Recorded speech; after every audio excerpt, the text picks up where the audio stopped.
एक जंगल में बहुत बड़ा तालाब था जिसमें अनेक प्रकार के जीव जंतु रहते थे। वहीं एक बूढ़ा बगुला भी रहता था जो अब इतना बूढ़ा हो चुका कि उससे किसी मछली का शिकार नहीं हो सकता था। वास्तव में बुढ़ापा सबसे बुरी चीज है। इसमें हर प्राणी असहाय हो जाता है। एक दिन तालाब के किनारे बैठा बूढ़ा बगुला रो रहा था। एक केकड़े ने जब उसे रोते देखा तो उसके मन में दया आ गई। वह बगुले के पास जाकर बोला, मामा मामा, तुम इस प्रकार अकेले बैठे क्यों रो रहे हो? आज कुछ खा पी नहीं रहे? बूढ़ा बगुला भरी हुई आवाज में बोला, बेटा, तुम ठीक कह रहे हो। आज वास्तव में मैं बहुत दुखी हूँ। मेरा मन चाहता है कि मैं फूट फूट कर रोऊं, क्योंकि आज मैं अपने लिए नहीं, अपने सभी भाई बंधुओं के लिए रो रहा हूँ। यह आप क्या कह रहे हो मामा? हम सब तो कुशल पूर्वक हैं, हमें क्या हुआ है? हुआ नहीं बेटा, होने वाला है। मैं कितनी पीढ़ी से इस तालाब में रह रहा हूँ। यहीं पर पैदा हुआ, यहीं पर बूढ़ा हो गया। इसलिए मुझसे इस तालाब में रहने वालों के दुख नहीं देखे जाते। इन दुखों के कारण ही मैंने उपवास कर रखा है, ताकि पापों का प्रायश्चित करके इस तालाब में रहने वालों की जान बचा सकूं। यह आप क्या कह रहे हैं मामा? हाँ बेटे, मैंने किसी मुनि से यह सुना कि अब की बार 12 बरस तक वर्षा नहीं होगी, चारों ओर अकाल पड़ेगा, कुंड सूख जाएंगे, तालाबों में पानी नहीं रहेगा। लोग जब मरने लगेंगे तो क्या होगा? इधर उधर भागेंगे। जब यह तालाब सूख जाएगा तो इसमें रहने वाले जीव जंतुओं का क्या होगा? सब मर जाएंगे, नहीं तो भूखे मरते लोग इन्हें खा जाएंगे। मामा, क्या इस विपत्ति से जान बचाने का कोई रास्ता है? केकड़े ने घबराकर बगुले से पूछा।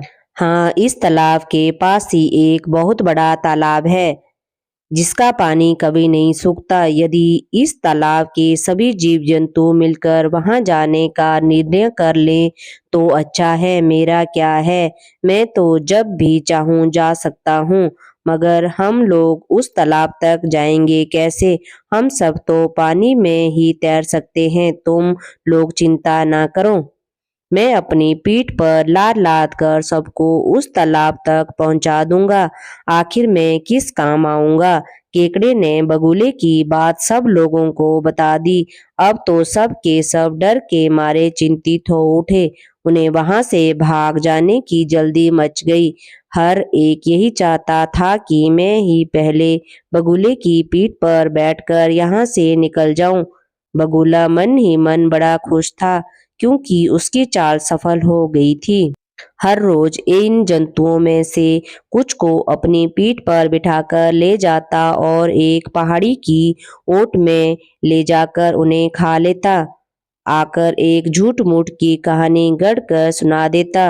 अब तो बूढ़े बगुले को खाने को खूब मिलने लगा था। अपनी चालाकी और होशियारी से वह कपटी बगुला इन जंतुओं को खाने लगा। केकड़ा उससे रोज कहता था, मामा, मुझे भी तो छोड़ आओ ना तालाब में, तुम्हें भी ले चलूंगा भांजे। अभी जल्दी क्या है, धैर्य से बैठो। केकड़े की समझ में कुछ नहीं आ रहा था। कुछ ही दिनों में यह तालाब जीव जंतुओं से खाली होने वाला था।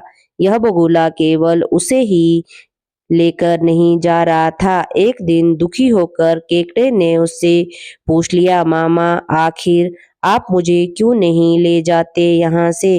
क्या मैं यहीं पर मरूंगा? देखो, अपने मामा के होते हुए मैं मरना नहीं चाहता।